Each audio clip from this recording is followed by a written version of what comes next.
passar ou amanhã ou no dia da prova, já está pronto. Acho que vai passar no dia da prova. A avaliação individual, já está pronto. Olha só, para a gente fechar então a parte de biologia, a gente vai falar sobre o sistema nervoso.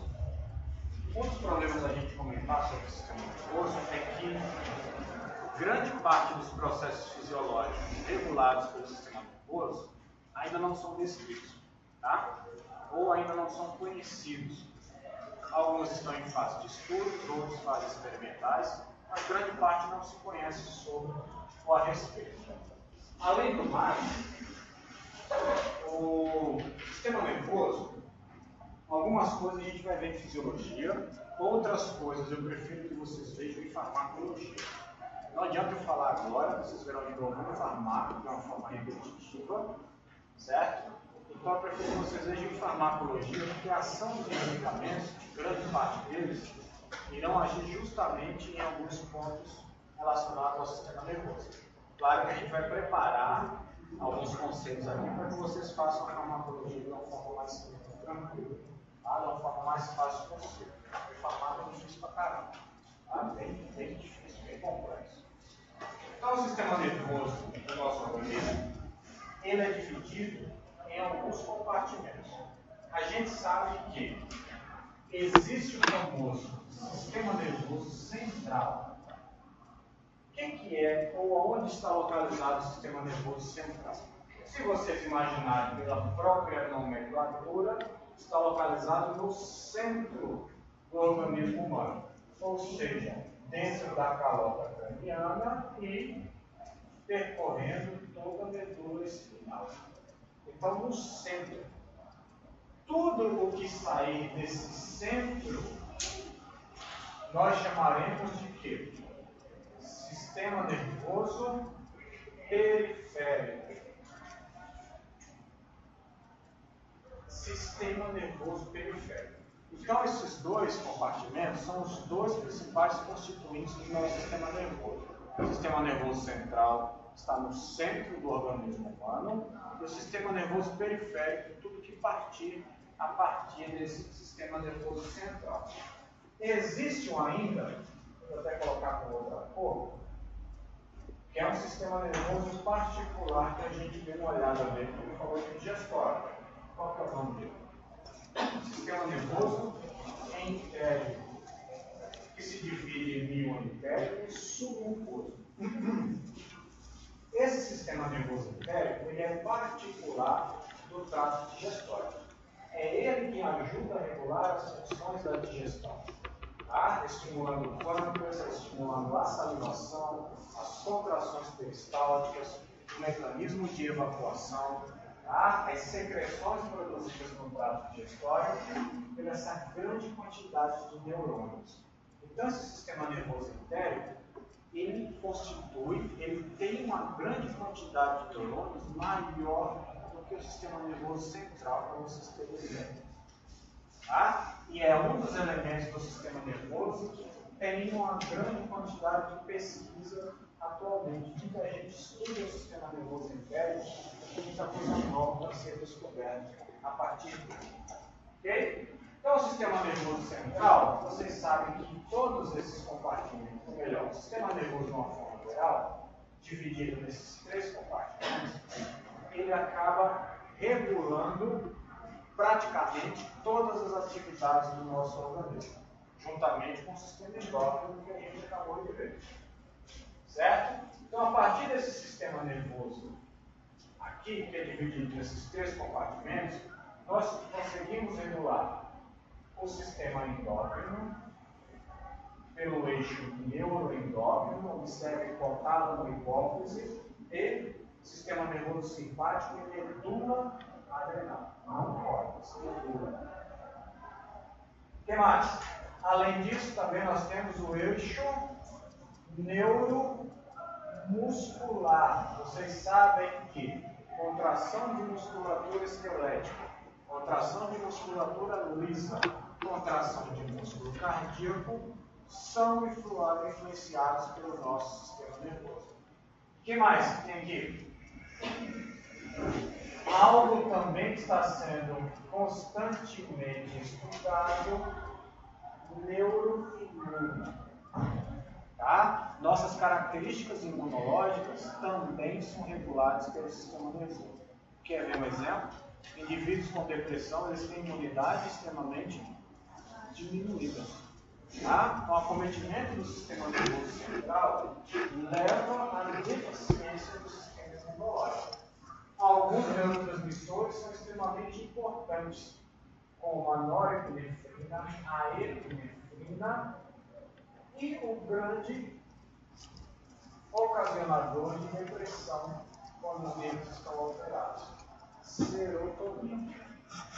Então, quando existem alterações desses neurotransmissores, compromete o sistema imunológico. Tá? O grande comprometimento do sistema imunológico. Então, o nosso sistema nervoso é dividido em sistema nervoso central, tudo aquilo que está no centro do organismo humano, sistema nervoso periférico, tudo que sai a partir desse centro, e sistema nervoso interno. Há um conjunto de neurônios que regulam a atividade de forma particular do sistema digestório ou do trato digestório. Então, o sistema nervoso ele é dividido em sistema nervoso central, como eu falei para vocês, e sistema nervoso periférico. Os principais órgãos do sistema nervoso central: encéfalo, constituído de cérebro, constituído da ponte encefálica e constituído do cerebelo. Sistema nervoso central ainda tem os componentes da medula espinhal, extremamente importante, protegido por toda a nossa coluna vertebral. Se vocês lembrarem da anatomia, as nossas vértebras elas têm furames, pequenos orifícios por onde esses nervos eles trafegam ao longo da coluna vertebral inteira. E dependendo do ponto em que esse nervo começa a sair em direção ao corpo, a gente batiza aquele nervo de acordo com a vértebra que está emitindo esse nervo até em direção aos outros órgãos, em direção ao resto do organismo. Então nós temos nervos espinhais da L2, da L4, da S1, da S2, da C5. Então são nervos que partem das vértebras em direção à periferia ou à periferia do nosso corpo. E aí começa o sistema nervoso periférico, constituído daqueles 12 pares de nervos cranianos, que são enumerados em algarismos humanos, tá? Nervo 1, 2, 3, até 12. A partir daí, mais 31 pares de nervos espinhais, que são batizados de acordo com as vértebras que eles estão emitindo, e, consequentemente, esses nervos espinhais irão se ramificar cada vez mais e constituindo a terminação nervosa de praticamente todo o tecido do nosso corpo. Tá? Para vocês terem ideia, qualquer ponto do organismo que vocês tocarem, vocês até conseguem sentir o toque de tanta terminação nervosa que é espalhada. Então, nosso sistema nervoso central, primeiramente a gente vai falar dele, é constituído da região encefálica, ou seja, o encéfalo ele é todo o compartimento que está dentro da calota craniana, é constituído de cérebro, o maior órgão encefálico, posteriormente o cerebelo e o tronco encefálico. Esse tronco subdividido em mesencéfalo, ponte e bulbo. Tá? O cérebro é a maior massa que a gente tem dentro da calota craniana, o maior órgão do encéfalo. Se vocês lembrarem, ele é constituído de sulcos, que são essas depressões, e de giros, que são esses, como se fossem esses gomos anatômicos. Qual que é a função dessas depressões e dessas cavidades na região do cérebro?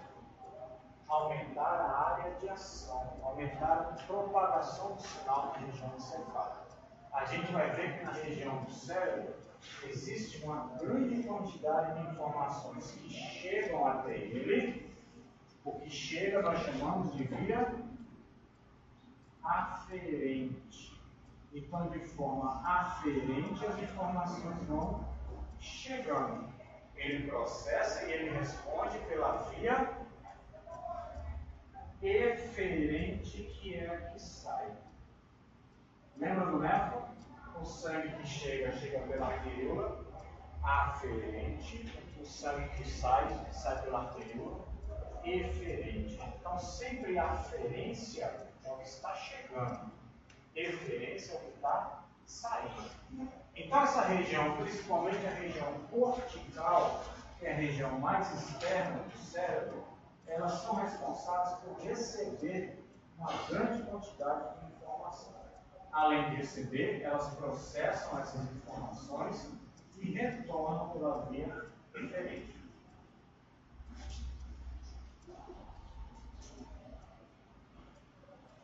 Então, o cérebro, a maior massa dentro da região encefálica, dentro da nossa calota craniana, é cerca de 90% da estruturação do cérebro. Tá? Grande quantidade dessa massa cerebral é constituída de neurônios e alguns tipos de neurônios especializados. Como assim especializados? Neurônios que produzem neurotransmissores específicos. Neurônios que produzem acetilcolina, outros produzem norepinefrina, dopamina, histamina, ácido gama-aminobutírico, tá? Vários e vários neurônios constituídos de porções específicas da região cerebral. E neurônio, não esqueçam, a célula constituinte do nosso sistema nervoso. Endócrino, constituído de glândulas. Tá? Sistema nervoso constituído de neurônios. Então, são esses neurônios que irão fazer a aferência para que as informações cheguem até o cérebro, o processamento e a eferência para que a resposta saia do nosso sistema nervoso, saia do nosso cérebro. Tá? Então, o cérebro é dividido em duas regiões. A região do córtex, que é a região mais externa, e a região da medula, que é a região mais interna. Dessas duas regiões, nós temos dois grupos de neurônios em abundância, tá? Dois grupos especializados. Então, a região do cérebro é responsável por vários tipos de sensações. Para que a gente sinta o que está acontecendo no ambiente externo, para que a gente adapte o nosso corpo para o que está acontecendo fora do nosso ambiente e a gente possa responder ao estímulo que está acontecendo. Certo? Então, para isso, os neurofisiologistas separaram a região cerebral em várias estruturas, em várias regiões, que foram denominadas de mapeamento ou mapa de Brodmann. Então, cada região do cérebro, principalmente do córtex, a região externa, é dividido pelo mapeamento de Brodmann. Tá? E o mapa foi dividido em números. Então, a região 1, a região 3, a região 17, 18, tem funções específicas. Claro que algumas delas não conseguimos ainda, ou não se conseguiu ainda, desvendar a função. Ok? O cérebro ele tem muita coisa para ser descoberta ainda. O que é sabido hoje é que a energia gerada pelo cérebro, somente pela massa cerebral, é capaz de acender uma lâmpada dessas caseiras que a gente tem em casa. De tanta energia que é realizada ali pelos fenômenos de despolarização que a gente viu lá no começo. Aquilo gera energia pura. Okay? Entrada de sódio, saída de potássio, através do neurônio, vai gerar energia para a comunicação e interação. Então aqui nós temos algumas sensações, alguns sentidos que são ocasionados no cérebro. E alguns deles a gente vai ver quando a gente falar de sistema límbico. Questão de memória, a curto e a longo prazo, as sensações ou os 5 sentidos de olfação, visão, gustação, todos eles são processados e são emitidos de via aferência e eferência. O cérebro também tem duas regiões extremamente importantes e principalmente nosso amigo aqui, ó. amicíssimo de vocês, o hipotálamo. Inicialmente, a gente viu que o hipotálamo lá no sistema renal, ele desidratava para controlar a sensação de sede e, a partir daí, secretar o hormônio antidiurético. Em sistema hormonal, a gente viu que ele é o principal regulador da atividade da hipófise. A hipófise recebe os hormônios hipotalâmicos, que joga a partir daí na circulação sanguínea os hormônios estimuladores. Além disso, ele produz hormônios que são diretamente lançados no sangue. O antidiurético, como eu acabei de falar, e a ocitocina. Então, o hipotálamo é extremamente importante. Além disso, o hipotálamo ele tem uma função extremamente primordial em ajudar o indivíduo a manter vivo, a se manter vivo, gerando sede, gerando fome, ajudando no horário que o indivíduo dormir e acordar, estimulando a sensação de prazer para o indivíduo perpetuar a espécie, para procurar a reprodução humana, tudo por causa desse conjunto de neurônios que a gente tem no hipotálamo. O tálamo ele também é bastante importante, tá? Mas não na mesma proporção. Olha o nome: tálamo e hipotálamo. Anatomicamente, pelo nome você já sabe que hipo quer dizer baixo, diminuído. Então o hipotálamo ele está abaixo do tálamo. Tá? Só que com uma função muito mais importante. O tálamo ele tem muita característica subjetiva. Vai variar de indivíduo para indivíduo. Uma característica de consciência, por exemplo. Tá? Uma característica do indivíduo saber o que é certo e o que é errado.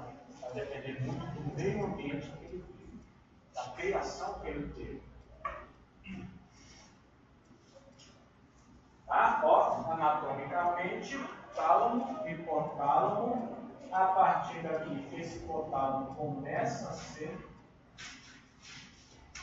estimular a hipófise que está mergulhada no osso esfenóide, uma célula próxima do osso esfenóide. E a partir daqui, todas as secreções que a gente viu em nós. E por último, as secreções que a gente viu de FSH e LH, polígono estimulante e o PNI. O cerebelo é extremamente importante no processo de coordenação motora, musculatura, força nessas contrações e rigidez. Não basta você contrair, você tem que ter força para que isso aconteça. Certo? Então o cerebelo é um dos principais coordenadores do ato de caminhar, de correr, de coordenação motora. Qualquer lesão que acometa o cerebelo, o indivíduo ele perde as coordenações, principalmente do músculo esquelético. É justamente aqui que os metabólicos do álcool, como a ceta-aldeído, é tóxico. E observe o indivíduo bêbado, não tem coordenação de nada. Não consegue falar direito, não consegue caminhar, não consegue andar. Tá? Pega no volante, o primeiro poste que ele acha no meio da rua, acerta no meio. O cerebelo dele está cometido. Ok? Além do cerebelo, outras estruturas. Observe que a visão fica dupla, a sensação de cheiro fica estranha, perde a capacidade de fome, de sede, é tudo desregulado. Ok? E ó, orientação espacial. A pessoa não sabe nem meditar direito, não consegue nem se manter em pé na superfície sólida. E aqui que os testes de álcool, os testes de ingestão de álcool acabam pegando. Tá? Além da fome para andar em linha reta, fazer quatro, tirar o nariz, as pernas e bastante. E aí, ó, uma vez. Tá? A outra região do encéfalo é o tronco encefálico. Algumas funções do tronco encefálico a gente viu. A região do mesencéfalo é uma região que auxilia no processo de contração dos músculos. A região da ponte do bulbo, a gente sabe que tem algumas funções relacionadas à atividade cardiocirculatória e atividade cardiorrespiratória. É aqui que a gente encontra o quê? Os grandes centros controladores da respiração e da circulação. É ali que a gente tem aquele centro respiratório dorsal, ventrolateral, pneumotáxico, tudo ali na região da ponte do bulbo. É aqui que a gente tem a área vasoconstritora, a área vasodilatadora, a área cardioinibitória, tudo aqui. Observe que lesões nessa região da nuca, geralmente o indivíduo pode morrer. Certo? Qualquer lesão que aconteça nessa região, o indivíduo pode comprometer a respiração e a atividade cardíaca. Morte instantânea. Ok? Observe que alguns indivíduos, quando eles são socorridos, quando alguns indivíduos eles são resgatados com vida, a primeira coisa que o resgate faz é colocar coletes medicais, tá? Para não comprometer a movimentação que existe ali, se já tiver uma área lesada. Então, a região do mesencéfalo é bastante importante para quem indivíduo adquira coordenação motora, principalmente de orientação espacial. O indivíduo se mantém em pé, em superfície, seja ela sólida ou superfícies inconstantes, para que o indivíduo tenha postura. Claro que junto com o mesencéfalo nós temos estruturas presentes na região do ouvido que auxilia nesse direcionamento espacial. A gente vai falar um pouco depois. A região da ponte, junto com o bulbo, auxilia nas regulações da atividade respiratória, da atividade cardíaca e do controle de pressão arterial, por exemplo. Tá? Além disso, auxilia também o cerebelo a dar força aos processos de contração. Não basta apenas dobrar o braço, contrair, erguer a perna. Tem que ter força para realizar os exercícios. Caminhar precisa de força na musculatura. Respirar precisa de força no diafragma. O bulbo, extremamente importante, constituído de núcleos chamados de núcleo ambíguos, que é o conjunto de neurônios, núcleo parabraquial, conjunto de neurônios, o feixe solitário, que separa as duas áreas do bulbo, e das duas áreas nós temos os neurônios especializados em atividade cardiorrespiratória. Tá? Centro dorsal, centro ventral, centro pneumotáxico, área vasoconstritora, e é justamente aqui que está ligado a quem? Baroceptor, controlador de pressão arterial. É justamente para ali que o baroceptor envia as informações de que a pressão sanguínea está elevada. E é justamente daqui que a resposta parte em direção ao coração, diminuindo o ritmo cardíaco, a pressão agora cai novamente. Tá? O sistema nervoso central também se prolonga a partir da ponte até os nervos presentes dentro da nossa medula espinhal. Okay? Então, uma das funções dessa medula espinhal, além da sustentação do corpo e proteção de estruturas moles como o pulmão, tá? Como outros órgãos, por exemplo, ela consiste em uma proteção aos nervos que são distribuídos dentro dela. Enquanto estiver aqui dentro, a gente caracteriza como sistema nervoso central. A partir do momento que começa as proeminências em direção ao resto do organismo, já faz parte do sistema nervoso periférico. Tá? Então, por isso que qualquer comprometimento que nós tenhamos nessa estruturação óssea, pode ser que acometa os nervos que passam ali dentro. E aí vocês observam indivíduos paraplégicos, indivíduos que não têm coordenação motora, indivíduos que só conseguem mexer a cabeça, outros que nem isso conseguem, por causa do comprometimento nervoso. Um dos perigos do indivíduo ter compressão de nervo por hérnia de disco, ou qualquer processo que esteja acontecendo ali, justamente esse. Tá? Retirar a função desses nervos, o indivíduo acaba tendo uma vida comprometida. Literalmente falando.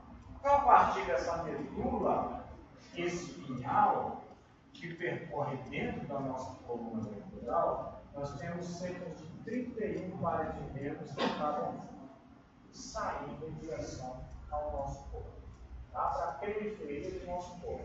E aí a gente entra no sistema nervoso periférico. Ok? Então a medula espinhal, também conhecida como a famosa RAC, vem de raiz, ela tem essa característica de raiz com ponto de proeminência. A raiz espinhal. Olha só, um RAC lembra daquele processo anestésico que a gente chama de RAC. Certo? Bloqueio de terminações nervosas para que o indivíduo perca a sensibilidade em algumas áreas do corpo, para que a pessoa possa ter invasão cirúrgica algumas vezes. Qual que é a importância, além de distribuir os sinais espalhados ao nosso corpo? Estímulos de processo extremamente rápido. Não preciso enviar para o cérebro para ele perceber aquela situação e voltar novamente. Alguns processos já são ou já acontecem diretamente na medula, é um bate-volta. É aí que a gente chama de reflexo medular. O estímulo aconteceu e aqui mesmo ele retorna. Não preciso fazer isso para processar o que aconteceu, para enviar a informação. Certo? Então, esses estímulos extremamente rápidos, que têm ou que precisam de informações que acontecem em milésimos de segundo, já são gerados ali no arco que a gente chama de arco reflexo. Observem aquele teste patelar. Tá? O indivíduo com aquela pequena pancada no martelo patelar no joelho, o próprio reflexo é produzido aqui. A própria medula espinhal e retorna contraindo o músculo. Aferência, músculo eferente. Uma dor, uma sensação de calor, uma sensação de perigo. Você coloca a mão em algo que está quente, você tira na hora.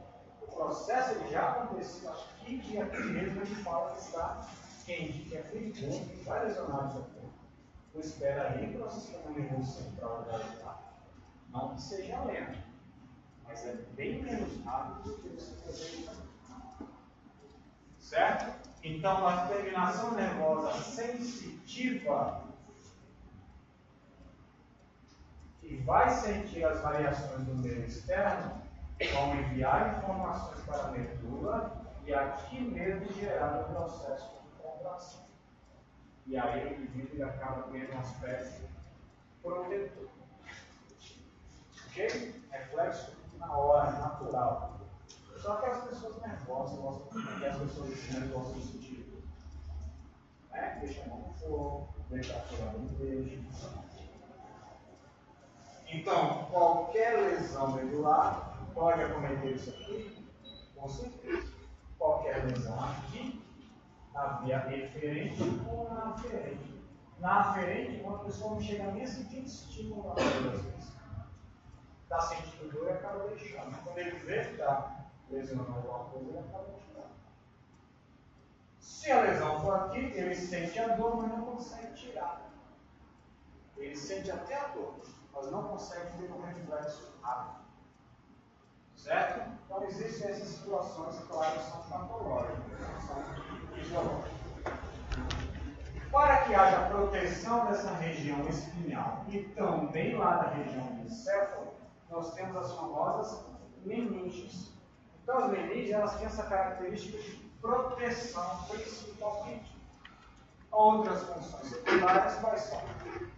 Nutrir os neurônios da medula espinhal, abastecer de nutrientes os neurônios da medula e também os neurônios da região encefálica. São justamente essas meninges que são acometidas por um processo inflamatório chamado de meningite. Dependendo da meninge que for acometida, o indivíduo tem uma patologia mais grave ou não. Nós temos 3 meninges. Logo abaixo da calota craniana nós temos a dura mater. O nome já diz, ela é a mais dura, a mais rígida que tem, a que promove maior proteção. Além do mais, nós temos a aracnoide e nós temos a pia mater. Essa pia mater ela é extremamente vascularizada. E é ela que faz, ou que contribui para a irrigação de fluxo de nutrientes na região do cérebro. Ok? E a partir daqui a gente irriga de forma nutricional o cérebro e retira alguns restos de metabolismo ali que foram produzidos pelos neurônios dessa região. Além disso, nós temos o que aqui dentro? Um líquido chamado de lipo.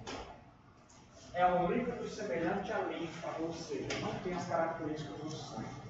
Tem a função de deixar a massa cerebral flutuante e tem a função de proteger contra os possíveis ou prováveis impactos que possam acontecer.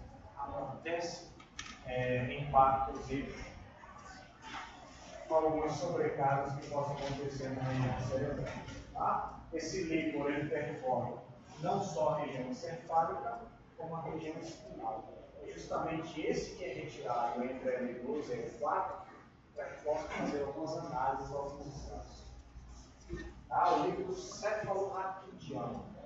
Céfalo, de encéfalo, raquidiano também. Então nós temos as três meninges. Dura mater, lembra de dura, a mais rígida que tem. Nós temos a aracnoide, por causa da sua distribuição tecidual, parece uma aranha, aracno, parece prolongamentos das pernas de aranha. Essa daqui é que possui células que produzem o líquido cefalorraquidiano. E algumas células também, onde está a nebulosa em casa. A pia mater é a que nutre. Que leva nutrientes a partir da sua grande vascularização para o metabolismo da região encefálica. Chegando no sistema nervoso periférico, a partir dos 31 nervos que partem da região raquidiana, esses 31 nervos eles vão se ramificando cada vez mais. Esses nervos eles são protegidos por uma capa fibrosa, onde acaba englobando vários e vários nervos, ou vários e vários grupos de neurônios de uma vez só. Tá? Esses nervos, por sua vez, eles entram em contato com gânglios. Imagina, eu tenho um nervo, entrei em contato com um gânglio, não estou falando de gânglio linfático.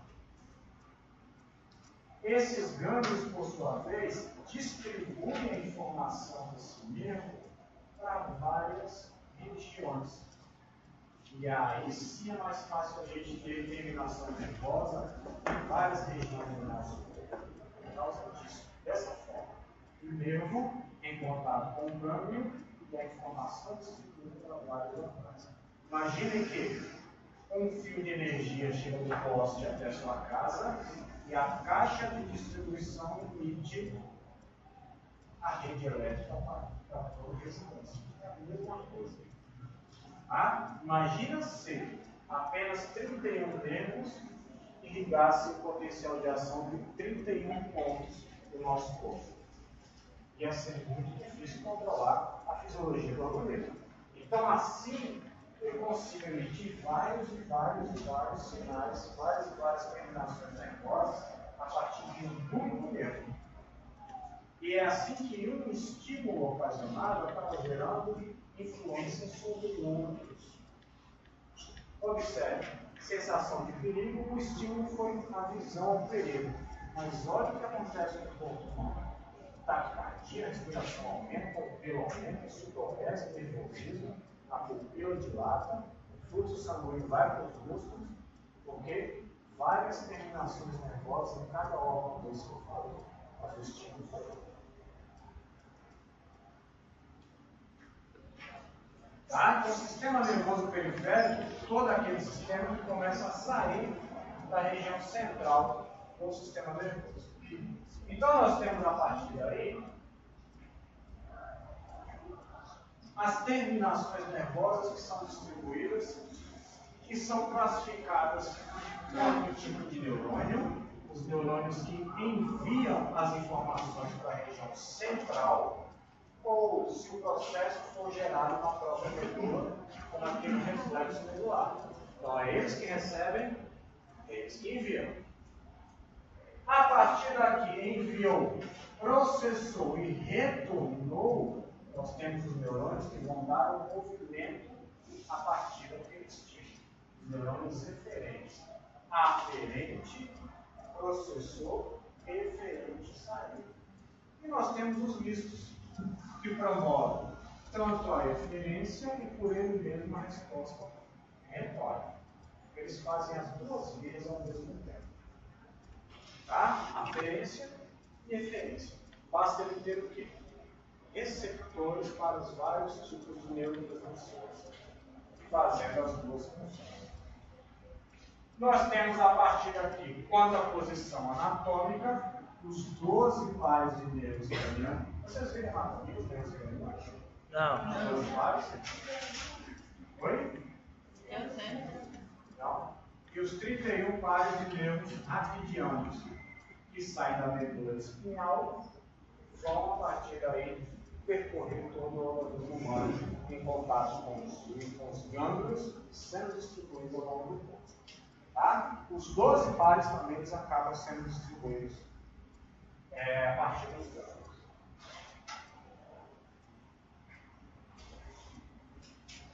Os gânglios nervosos, então, como eu falei para vocês, eles servem como um mecanismo de distribuição dessa terminação nervosa. Há um mecanismo de radiação de todo o sistema nervoso que chega de uma única forma nele e ele acaba distribuindo em várias tensões o estímulo que esse nervo gostaria de dar. Então é a partir daqui que um estímulo ele vai gerar vários efeitos. Olha o exemplo que a gente vai falar disso aqui depois. Na região da pele. O que você sente em cada região da pele onde está sendo tocado? O que você sente calor na pele e sente frio? O que você sente choque? O que você sente que você está sendo beliscado, que você está sendo pressionado? O que você sente quando mexe no seu corpo? Então, para cada sensação dessa, eu tenho um grupo de neurônios diferentes. Neurônios sensíveis à dor, neurônios sensíveis ao movimento, à pressão, ao ciclo-status, à temperatura, todos esses espalhados nas camadas mais superficiais da pele. Todos eles recebem de estímulo a aferência para o sistema nervoso central, ele processa e a eferência responde. É uma dor, está quente, está frio, está pressionando, está movimentando, tá? E a partir daí vem a resposta do nosso sistema nervoso. Esse sistema nervoso periférico, ele se divide em dois grandes grupos. Um chamado de sistema nervoso voluntário, ou conhecido como sistema nervoso somático, que é aquele, como o nome já disse, que depende da minha vontade. O ato de eu falar, o ato de eu caminhar, o ato de eu gesticular, se eu quiser sentar, se eu quiser levantar. Veja que esse sistema nervoso, estou contraindo o músculo, estou falando, depende de mim. Diferente do visceral ou autônomo. Autônomo, o sistema nervoso tem autonomia. O máximo que você pode fazer aqui é influenciar, mas ter o comando central e a vontade própria sobre esse sistema nervoso você não consegue. Exemplo, músculo cardíaco batendo, você não consegue influenciar o ritmo cardíaco. Ou melhor, você não consegue controlar, você pode influenciar. Observando alguma coisa, vendo alguma coisa que você gosta, ou alguma coisa que você tem medo, com sua vontade você influencia. O coração começa a acelerar demais, você influenciou aquilo. Você não mandou fazer isso. Sentir o cheiro do alimento saboroso, do alimento que você gosta, a boca começa a encher de água. Ativação nervosa nas glândulas salivares. Você influenciou trazendo para o nariz. Você dá uma dor na hora salivar, encher a boca, sabe? O estômago, o intestino começa a contrair por aqueles barulhos, aqueles sons desagradáveis. Você influencia o alimento. Então você dá uma dor. Tá? Então, o sistema que regula a atividade dos órgãos internos. Por isso, o nome visceral. Você pode influenciar. E esse sistema nervoso autônomo, por sua vez, se divide principalmente no que a gente vem falando bastante desde o começo. Sistema nervoso simpático e parasimpático.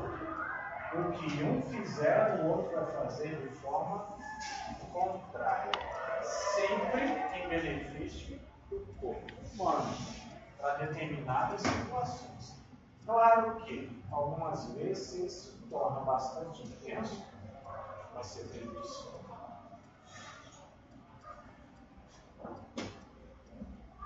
Então, o sistema nervoso autônomo, ou involuntário, ou visceral, ele tem a grande função de manter o organismo vivo.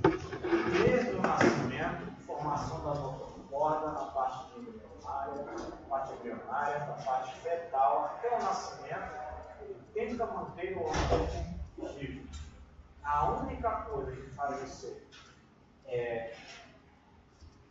ir contra esse sistema nervoso é você se matar.